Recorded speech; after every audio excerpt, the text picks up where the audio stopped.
Computer. Okay, so just really briefly going into our community safe space guidelines: respect, we show respect in the way we talk, listen, and take care of each other. Openness, share what you can, don't feel like you need to share anything you don't feel comfortable sharing. Honesty, when you choose to share, do so truthfully, don't create stories to make an impression. Questions, feel free to ask questions in the chat at all times. Which Rebecca is going to be here for that support. So she will definitely be on it with the questions for y'all. Step up, step down, which means if you haven't been participating a lot, then step up. If other needs airtime, then step back. And you have the right to pass on any or all invitations to share your ideas, opinions, and stories. And lastly, say ouch if you're uncomfortable with something that's happening or being said. And this is like an opportunity for us to be able to check in with you and make sure we're all good here.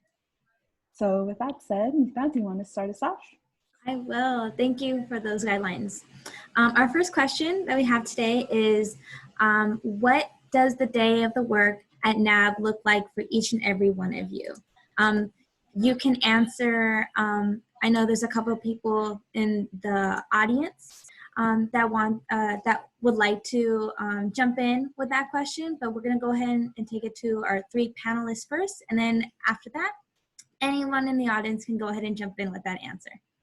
Whenever you're ready, any one of you. I'll go.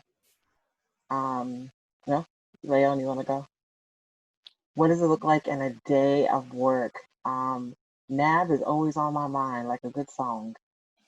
There's always something happening every single day in regards to just all the recent events.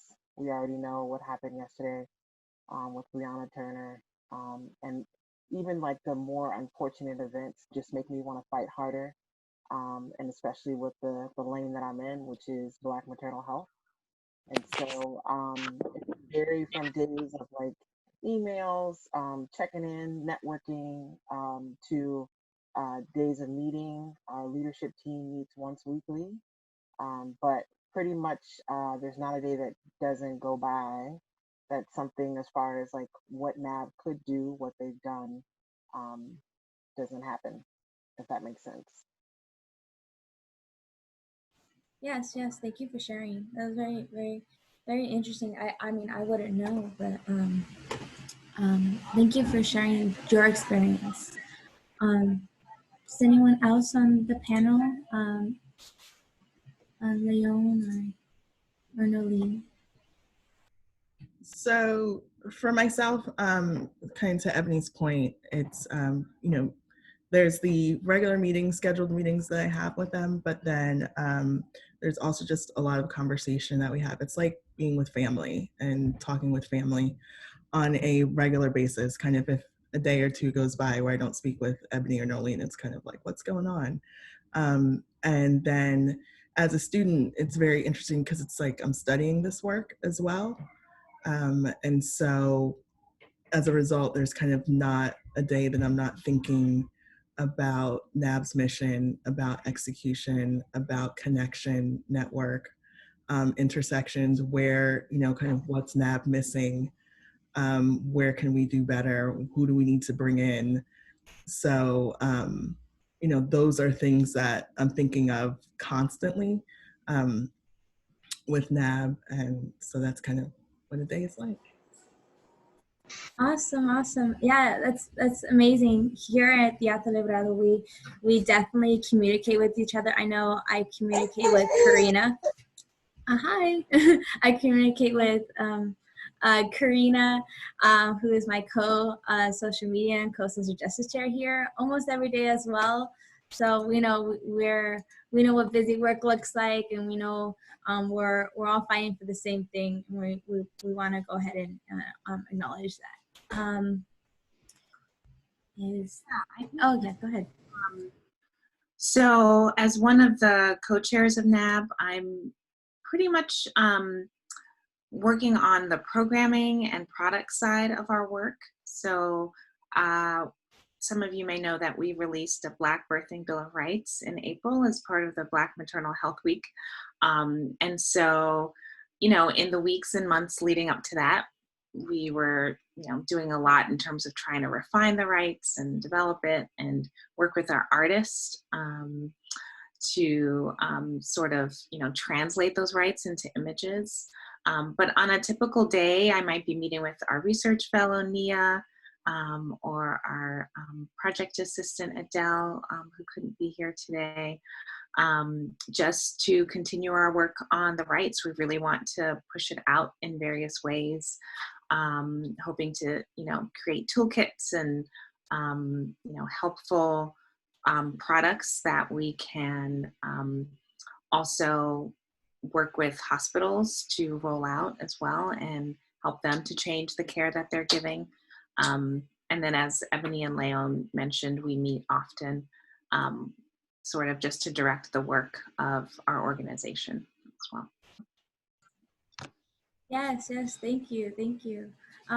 We love the Black Birthing Bill of Rights. We love the images that they carry. They're so strong and powerful, and they're really digestible. I know I was showing them to my younger sister, just so I can kind of like already teach her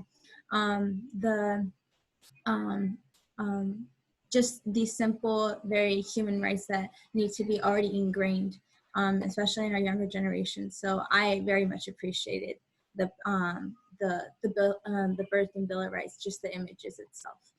Yana, do you want to take it to our next question?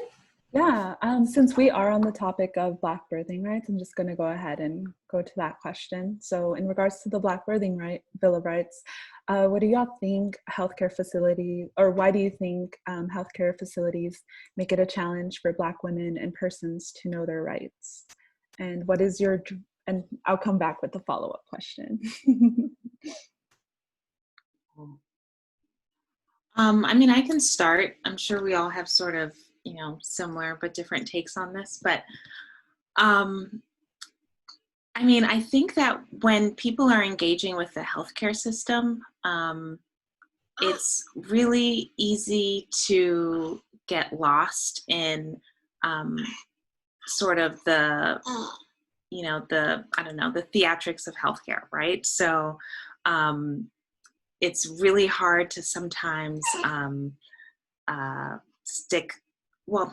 it's really hard to advocate for yourself sometimes.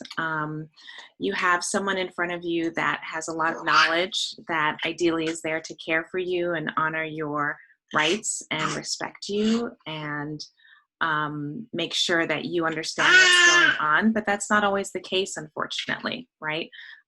Sometimes you have really quick and hurried, 5-minute visits when they really should be an hour long. And in that 5 minutes, you may not have the time that you need to get the information that is required for you to make, informed decisions.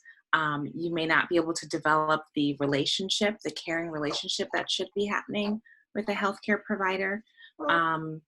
And I think that unfortunately, healthcare institutions and healthcare providers just don't approach care with sort of rights in mind, right? That's not really something that we learn in midwifery school or in medical school.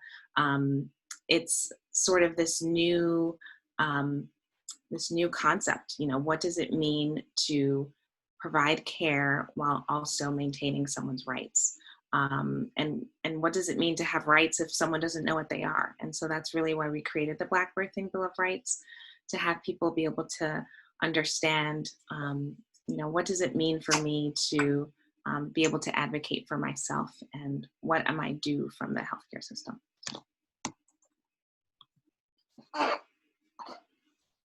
I think also when having this conversation, when we talk about the history of our medical system and the foundation in white supremacy and how that has shaped not only the education, but how healthcare is delivered.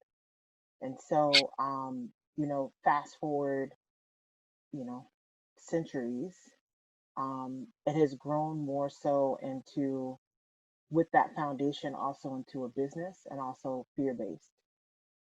And so in order to kind of keep themselves, the system protected, that really doesn't leave a lot of space to be patient-centered at times. And so I think we need to really, really acknowledge that this is a very old and deep issue that is now being talked about. It's not new. It's not new at all. And that it's very complex with a lot of layers. And those layers have a lot of intersectionality, race, socioeconomic status. You know, we can go on for days on all the different factors that play into why our maternity care system is extremely problematic.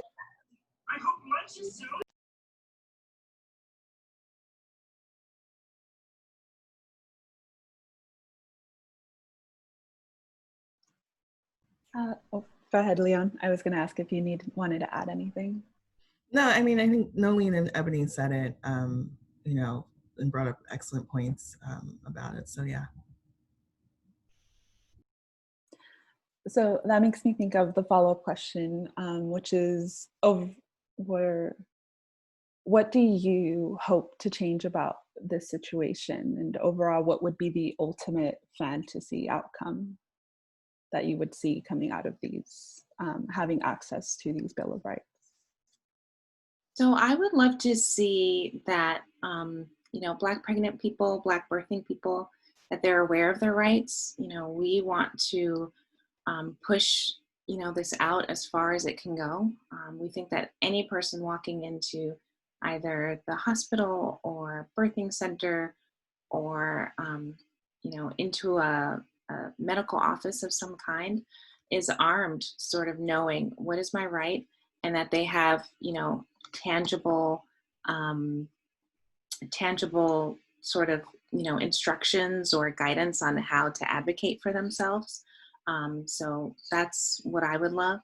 And I would also love it if healthcare providers, if maternity providers really embrace the idea that, you know, each person that they're caring for has rights, and that it's our responsibility to honor those rights and to help someone exercise those rights as well. And I would love for healthcare facilities to take a really hard look at what are their policies, how are their healthcare providers treating people. You know, have they sufficiently addressed, you know, bias, you know, both implicit and explicit bias in the care that's given by their healthcare providers. So yeah, we would love to see it, you know, implemented and, you know, embraced by everyone, from the person that's receiving care to the people that are providing care to the institutions that are sort of facilitating all of this.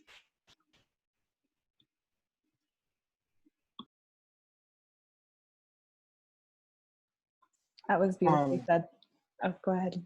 Whoever, Ebony, go ahead. I was just gonna add, if you said it's gonna be a fantasy, right? We can go hard in the paint, and it could be all the things. Dream big. Go for it. If I was gonna dream big, of course, like everything that Noelene said, but also we would move to a place where these Bill of Rights wouldn't even be necessary.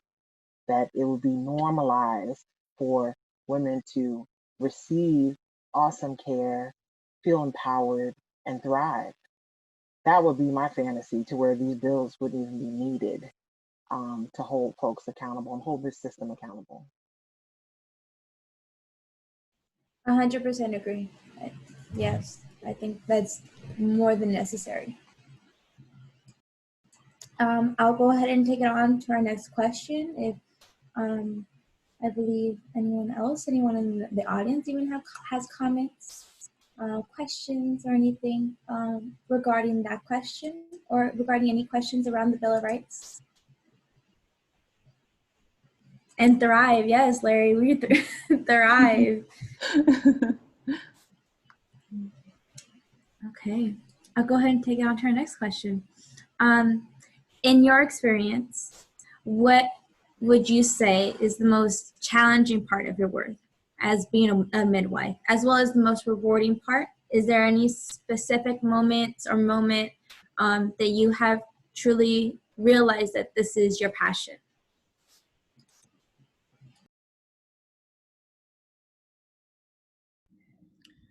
I can take this one. So I think for your kind of the best parts have been providing care.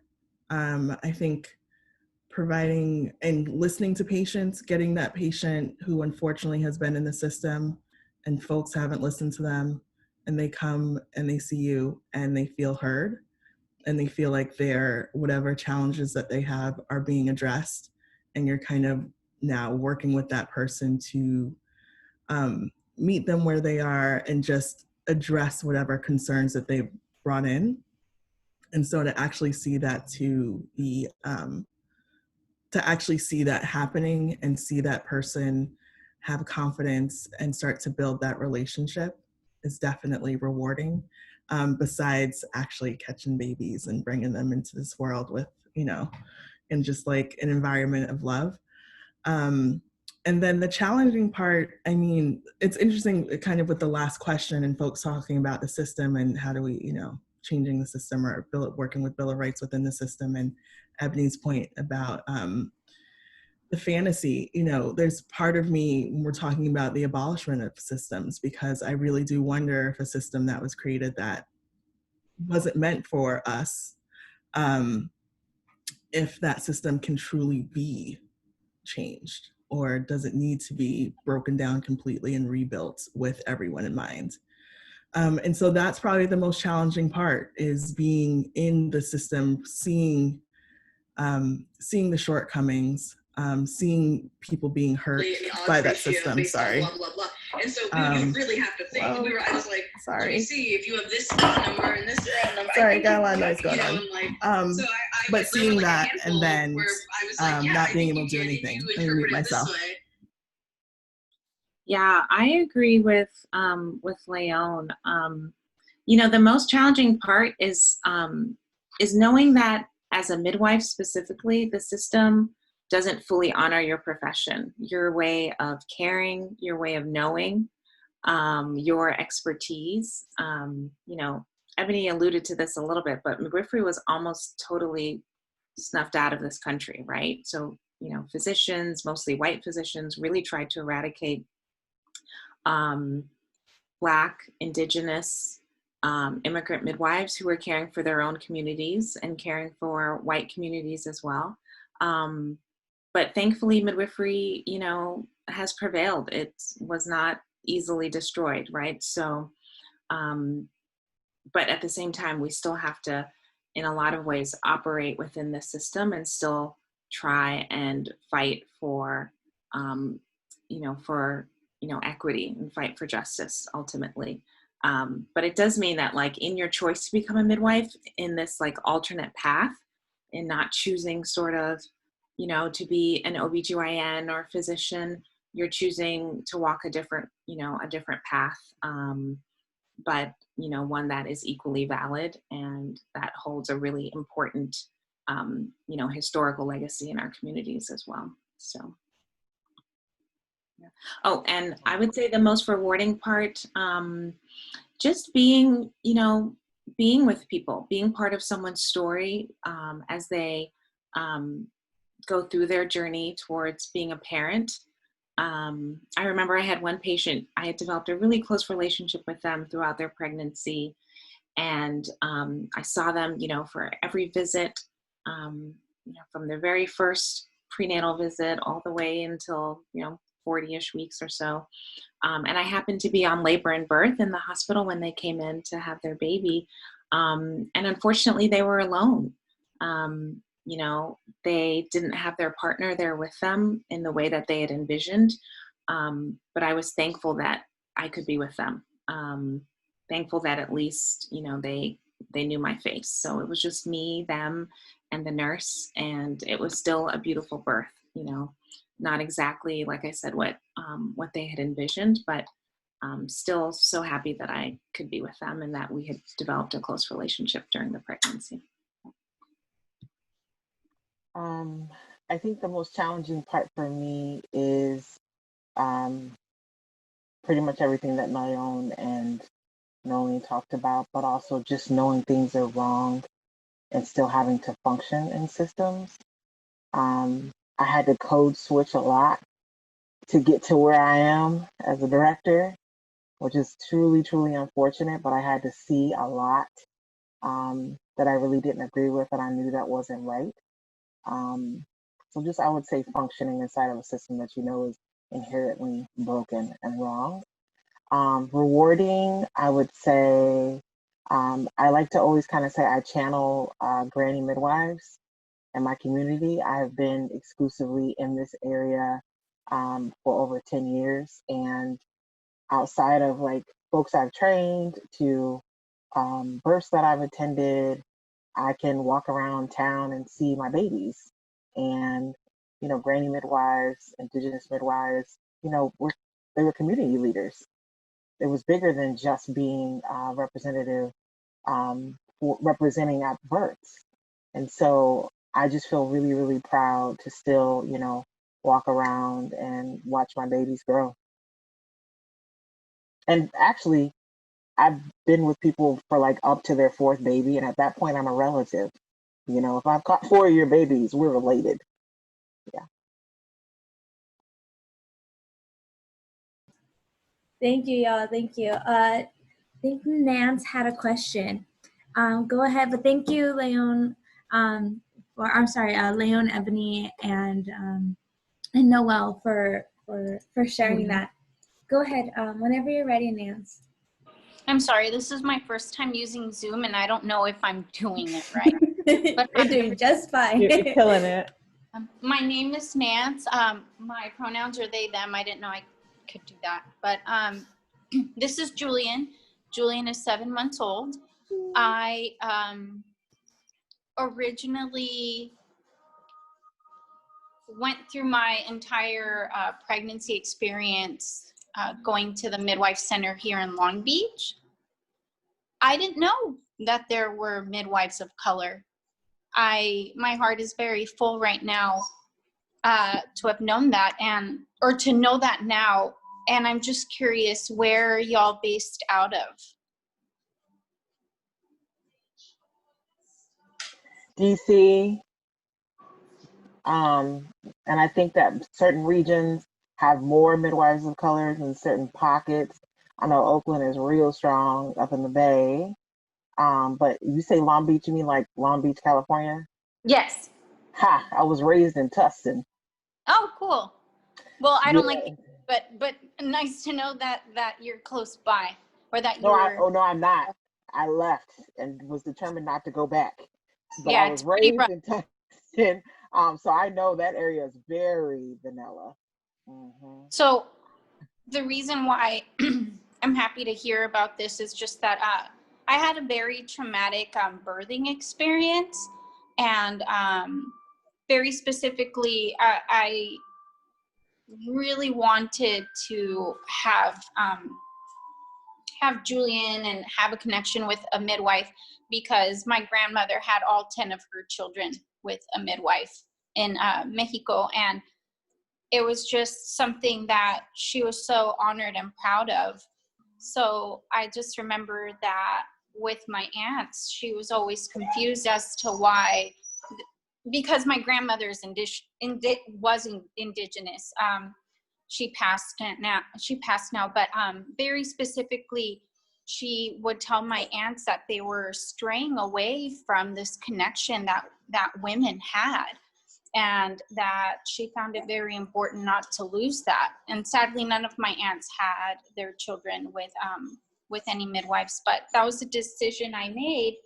And once I started that journey, I quickly discovered that it wasn't very receptive to having a person of color. I found that I was the only person of color that I would see whenever I would go to my appointments or be there, and that none of the women that were, with me through the journey really made a connection with me.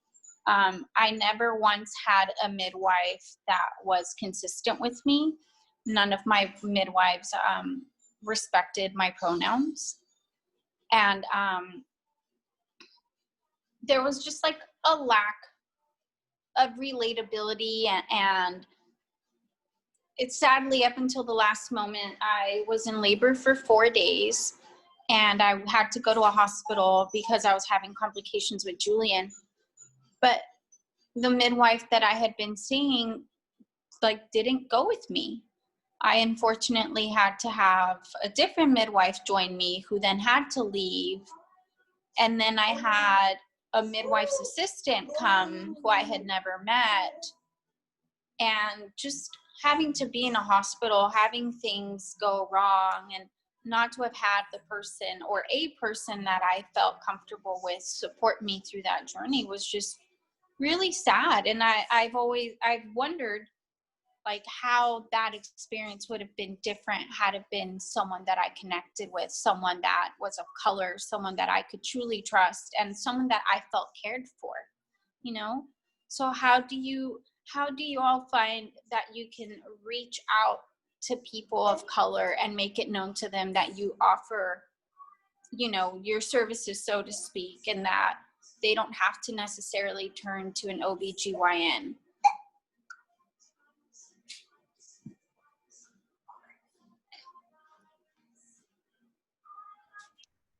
Well, I can start. Nance, thank you for sharing that. And I'm sorry that that was your experience. Yeah, I'm really sorry that you didn't get that connection and you weren't respected. Your personhood wasn't respected. And I think you've also highlighted another challenge in this space is that unfortunately it's not very accessible for or accessible to people of color from a provider standpoint, and I feel like from a patient care standpoint, especially if the patient is looking for a person with a similar cultural background, or whether that is kind of whatever that means for you. So thank you for sharing that. So I wanted to say that. And can you also go back to the first part of your question? Sorry.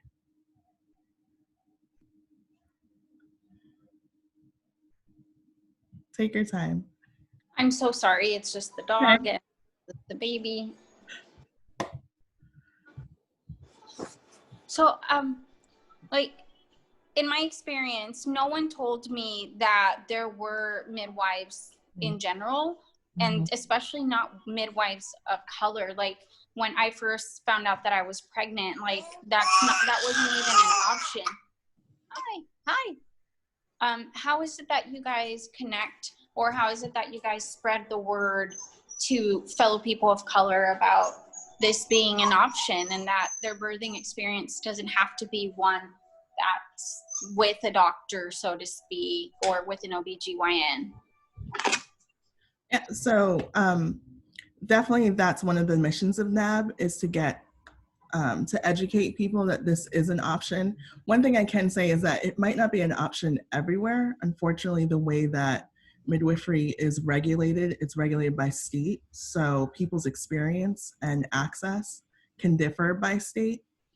So that's kind of one of the barriers to this. But NAABB is definitely one thing through the Bill of Rights is just trying to educate people through our platform that this is an option, that midwifery is an option, and also trying to provide services to birth workers of color to also use our platform to advocate and market to other people that they are there, that they're in these areas. But it is definitely one of the barriers. Noelene, did you have anything to add? Yeah. Yeah, thank you for sharing, Nance. I agree with Leonne. I'm sorry that that was your experience. I'm not necessarily surprised. You know, we know that the reality, unfortunately, is that most midwives are white. You know, like 90+% of midwives are white. And so you have, multiple barriers. So one, as you mentioned, a lot of people don't even know that midwives exist, right? You know, I talked earlier about how midwifery was almost destroyed, and that unfortunately it was predominantly Black midwives, Indigenous midwives, midwives of color that, that were forced out of midwifery in the United States. And so now that midwifery is sort of coming back, it's coming back very slowly, but unfortunately, it's really been taken up by predominantly white communities. And so it is a daily fight, a daily struggle for us to spread the word about midwifery in general, but also to spread the word about midwives, Black midwives, and midwives of color. At NAABB specifically, we realize that there are a lot of financial, structural barriers for Black midwives and other midwives of color to pursue midwifery. It's not, it can be expensive. You can end up with a lot of loans, which not everyone can take on. And if you do decide to take it on, then you're sort of, you can unfortunately be in a situation where you're struggling financially. So, we have created a Black midwifery, student midwifery scholarship fund, and our first cohort is going to be announced soon. But we really think that supporting financially people that want to become midwives is really important. We also have a Facebook group. I think we have like 5,000 or 6,000 people on it, and it's predominantly doulas, Black doulas, predominantly Black midwives, and people that are seeking Black doulas and midwives. So, we've tried to create a community online for people that are searching for that. I approve posts, on a daily basis, where can I find a Black midwife in such and such a place? And, we feel like it's a real important service and a privilege for us to try and connect people as much as we can, so that they can get care from someone that looks like them. So yes. Do you mind me asking, and not like in a bad way or anything, but are your services accessible financially for people of color or lower income people? And the only reason why I ask this is because my biggest shock going into or making the decision to go with the Midwife Center was that it was extremely expensive. And like that's expected, right? But they were kind of, well, they were like, oh, well, if you can't afford it, we can give you options with an OBGYN that we trust. And it just didn't seem like they even wanted to make the effort to make it, financially accessible for somebody who is lower income. So it's just seeing that, to me, it was like, oh, I understand why the only folk that I see here are white and middle class to upper class. And not only that, but it also felt like it was just almost like just trying to make money, because in order to be part of this, I had to sign a contract that I would take certain classes. So I was already paying $12,000 plus other fees. And then I had signed a waiver saying that I would also agree to take certain classes, which were each costing like $500. And if I didn't take them, then I wouldn't be allowed to pursue or continue my treatment with them. Is that something that's normal in the field, or is this like very specific to certain centers or certain areas? Like, how do y'all differ from this? So I should just make sure to clarify, that's a good question, just to clarify that we don't provide any direct midwifery services through NAABB. We provide opportunities for people to find those services if they want it, right? So like I said, our Facebook group, people also contact us through Twitter and through Instagram and whatnot. So we specifically don't provide midwifery services as an organization. So Ebony, myself, we're both midwives. We both work for federally qualified health centers here in DC. And so that means that anyone that comes through our doors, we will see and care for regardless of their ability to pay. regardless of their insurance status. So those are the organizations that we work for as midwives specifically. Now, as your question about sort of, is what you experience the norm?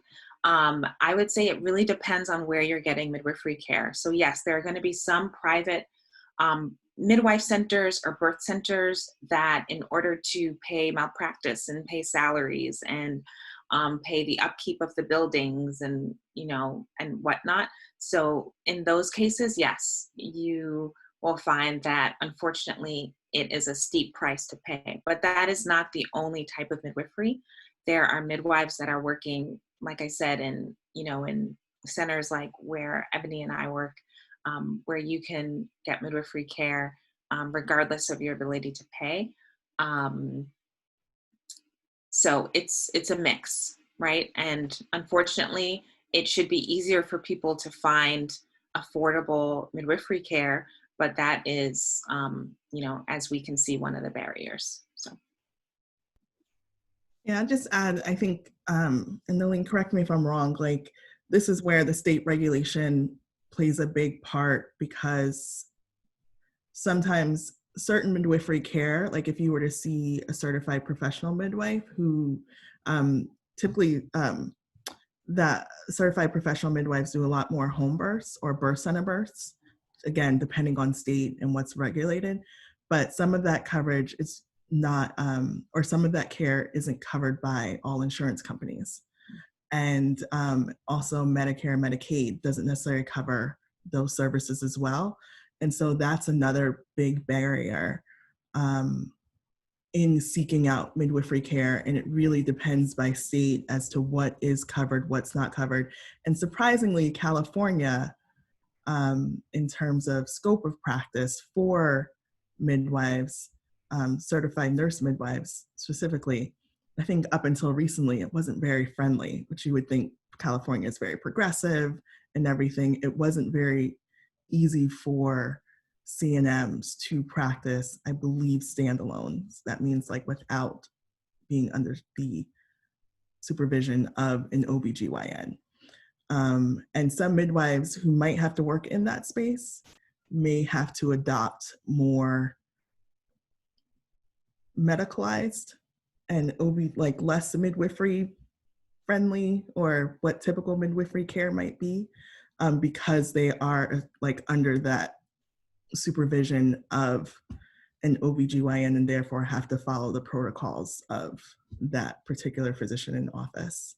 So it's really complicated and leads to different experiences depending on where you are, unfortunately.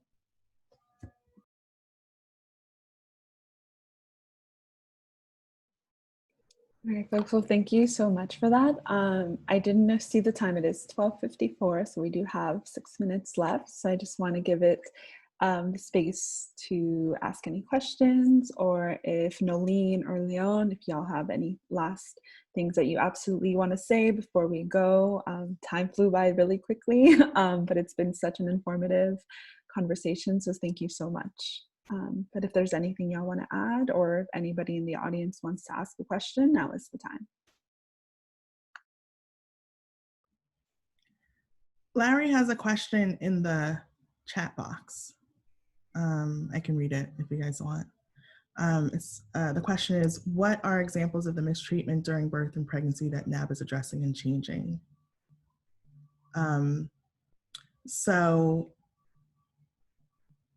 I can speak in general terms, and then Noelene, being a practicing midwife, could be more specific, but a lot of the, some of the examples are bias, not listening to people. I think Nance brought up some of the examples that happened. So not respecting the patient's personhood, and that could extend to pronouns used, names used, so not everybody calls themselves mother, father. It can extend to having,